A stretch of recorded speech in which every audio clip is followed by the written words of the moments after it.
Hai teman-teman, ketemu lagi dengan aku Dame di channel aku Dame's Oracle. Em, Sekarang jam 10.44 waktu aku recording ini. Selamat hari Kamis. Semoga perasaan hari ini sudah lebih enak ya. Buat teman-teman yang komen kemarin, thank you. Eh, aku seneng kalau misalnya banyak yang sharing. Jadi nggak berasa kayak ngomong sendiri gitu di sini. Dan iya, mungkin juga kemarin aku baru notice ya, mungkin juga karena faktor retrograde kan, kalau yang suka ngikutin astrologi tuh katanya lagi heboh banyak retrograde nih sekarang. Tapi aku nggak begitu ngikutin sih. Nah, tapi ya kita kan sebagaimana namanya juga manusia ya, kita memang nggak bisa melawan atau berjalan melawan alam gitu ya. Jadi ya kita menyatu saja dan melakukan apa yang kita bisa gitu untuk stay optimistic, untuk tetap positive thinking lah, setidaknya tidak berprasangka buruk terhadap apapun dan terutama terhadap Tuhan ya, karena aku sendiri juga kalau lagi khilaf, kalau lagi ngerasa nggak enak banget, kadang-kadang suka mempertanyakan uh, kasih sayang Tuhan gitu, padahal itu nggak pantas banget sih, karena menurut aku itu namanya kita sedang lupa aja gitu. Karena kasih sayang Tuhan itu sebenarnya yang kekal, yang abadi, yang tidak pernah berganti-ganti, itu justru kasih sayang yang maha kuasa. Nah, aku mau biasa ya, mau ambil kartu dari deck yang biasa, dari World Offering dan Flower Therapy. Kita lihat kira-kira bahasannya pagi ini apa. Buat yang baru ketemu channel aku, selamat datang. Di sini readingnya biasa-biasa aja, nggak aneh-aneh. Bahasannya juga cuman bahasan kehidupan sehari-hari, karena uh, niatku dengan channel ini memang sebenarnya untuk mengembalikan kita semua ke diri kita masing-masing. Karena apa sih yang kita cari ya teman-teman ya, pasti teman-teman juga udah tahu sih gitu ya, ujung-ujungnya yang kita cari di kehidupan ini kan sebenarnya inner peace ya, kedamaian. Emang kalau misalnya sekarang kadang kita mikir, oh mungkin dengan kita traveling kita bisa dapat inner peace, mungkin kalau kita menikah kita bisa mendapat inner peace, mungkin kalau kita melakukan ini melakukan itu kita bisa mendapat inner peace. Sebenarnya itu yang sebenarnya harus ditanyain ke diri sering-sering ya, ketika kita hendak melakukan sesuatu atau ketika kita merasa butuh, misalnya membeli barang atau butuh ini butuh itu, biasanya akar dari kebutuhan itu adalah kebutuhan untuk merasa bahagia atau merasa tenang gitu. Jadi kalau mau bijaksana sedikit, sebelum memutuskan membeli sesuatu, memutuskan untuk uh, makan sesuatu, pokoknya apapun itu, kadang-kadang kita ada keinginan terselubungnya gitu. Sebenarnya yang kita inginkan hanyalah perasaan nyaman dan damai itu, yang sebenarnya tidak akan bisa ditukarkan atau diberikan oleh barang, orang gitu ya, karena inner peace itu cuman ada di dalam dan cuman bisa kita temui kalau kita sering-sering balik ke diri kita sendiri. Nah, so basically my channel ini fungsinya, atau kalau boleh dibilang sih arahnya akan ke sana terus. Makanya nggak terlalu banyak bahasan-bahasan yang fenomenal atau yang lagi ngetren lah gitu ya. Kalian tahu sendirilah gitu ya. Jadi ya semoga tetap bisa memberikan manfaat.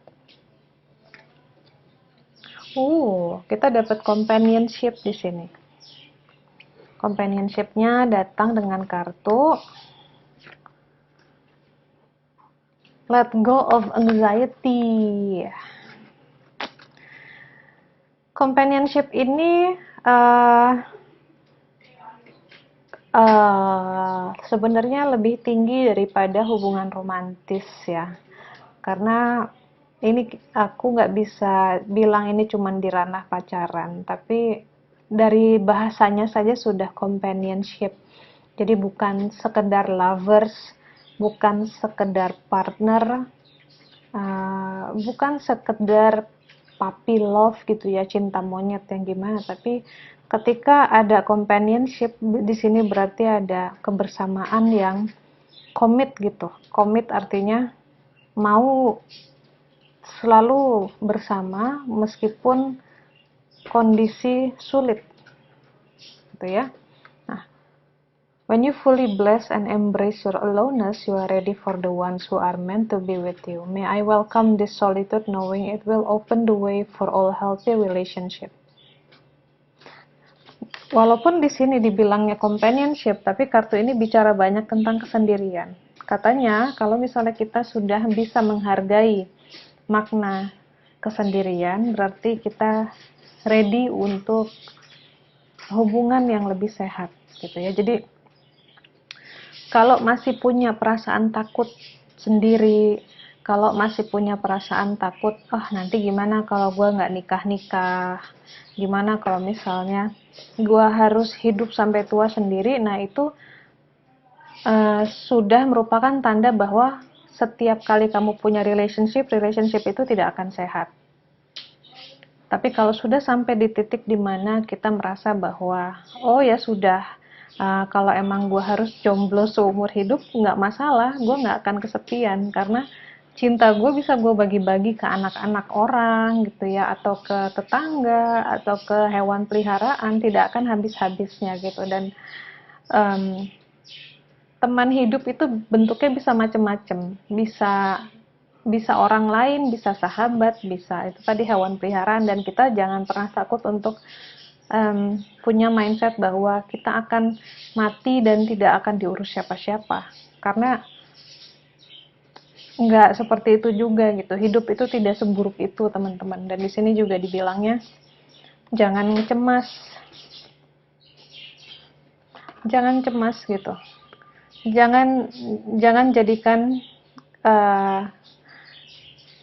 aspek companionship dalam hidup kamu itu sesuatu yang bikin kamu worry ya. Jangan pusing gitu, jangan mikirin banyak kayak aduh gimana nih gue udah umur segini belum nikah, aduh gimana nih gue udah umur segini kok masih ngerasa belum belum dapet partner yang baik gitu ya. Dan ini juga berlaku buat teman-teman yang memang mungkin sudah lama menikah dan frekuensinya mulai berbeda dengan pasangan, karena manusia itu pada dasarnya kan punya pertumbuhan sendiri-sendiri. Mungkin pada saat baru pacaran, awal menikah, tingkat kedewasaan dan spiritualnya masih sama, sehingga bisa berjalan bersama-sama. Cuman di suatu titik, kadang-kadang kitanya mungkin lebih cepat pertumbuhannya. Pasangan kita lambat dan malah mungkin dia tidak mau bertumbuh. Nah, seperti itu akan memberatkan. Nah, di sini sarannya juga ya, jangan takut untuk melepas. Jangan takut untuk berpisah, karena untuk kebaikan berdua. Sesuatu yang sudah terlalu timpang dan kalau satu pihaknya tidak mau belajar, akan memberatkan pihak yang ingin terus melesat belajar. Dan tidak perlu ada alasan kayak misalnya, tapi kan selama ini dia baik sama saya, dia tidak berkhianat, dia tidak abusive. Alasan berpisah itu tidak harus selalu karena saling melukai atau ada pihak ketiga. Alasan berpisah itu kadang yang sehat memang karena sama-sama menyadari bahwa suatu komitmen tidak bisa diteruskan lagi. Karena kalau dipaksakan diteruskan malah akan bisa melukai. Yang satunya bisa merasa berat, yang satunya bisa merasa tertekan, karena pihak yang evolusinya lebih tinggi biasanya akan dominan sifatnya dan akan terus-terusan menuntut kamu harus bisa gitu kan. Sedangkan si pihak yang belum mau bertumbuh itu ya dia juga punya haknya sendiri mau bertumbuhnya kapan dan akan merasa terseret-seret. Jadi dua-duanya akan menderita kalau diterusin. Ya, jadi ini konteksnya luas. Buat teman-teman yang masih single, jangan takut atas kesendirian. Ketika kita bisa berdamai dengan kesendirian dan melihat dengan pandangan yang jelas ya bahwa sendiri itu baik-baik saja. Jangan jangan dikira sendiri menderita. Sendiri itu kan untungnya banyak loh. Kamu punya kebebasan, bisa ngapa-ngapain, tidak perlu mikirin orang lain gitu ya.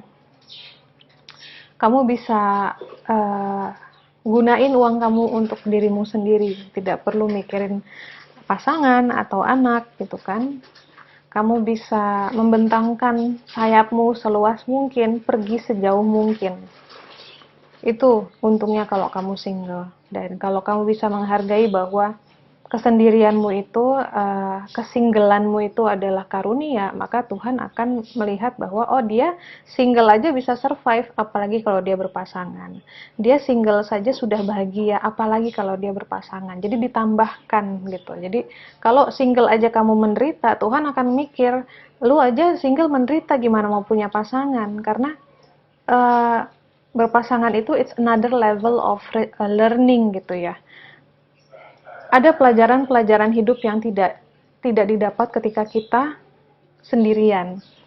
Hanya ada ketika kita punya pasangan. Nanti akan ada lagi pelajaran hidup yang hanya akan ada ketika kita menikah. Nanti ditambah lagi akan ada pelajaran hidup yang hanya akan ada ketika kita punya anak. Jadi itu naik kelas namanya, naik levelnya naik. Makanya kalau single masih ngeluh dan kamu nggak sadar-sadar, maka di mata semesta dipikirnya ya hanya itulah levelmu karena kamu single aja tidak bisa mensyukuri dan tidak bisa berbahagia gitu loh. So mendingan happy senang-senang sama sahabat gitu kan. Invest your time, your money, your energy di hal-hal yang bikin kamu happy gitu.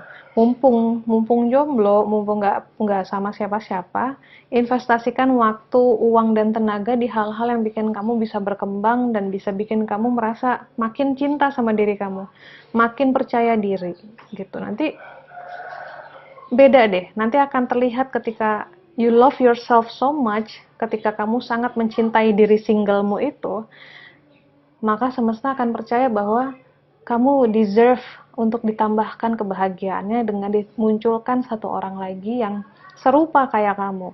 Kamu akan dapat orang yang sama bahagianya dengan hidupnya. Kan itu enak ya.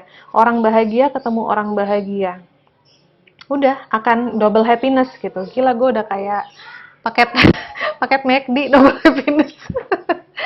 Jadi jangan sampai kamunya suntuk ya akan didatangkan dengan orang juga sama suntuknya itu double trouble ya. Itu untuk yang sendiri, dan tadi untuk yang punya pasangan merasa sudah tidak ada jalan keluar untuk membuat uh, kehidupan rumah tangga atau kehidupan romansnya berjalan dengan sama-sama enak ya, bukan enak di kamu doang tapi sama-sama enak.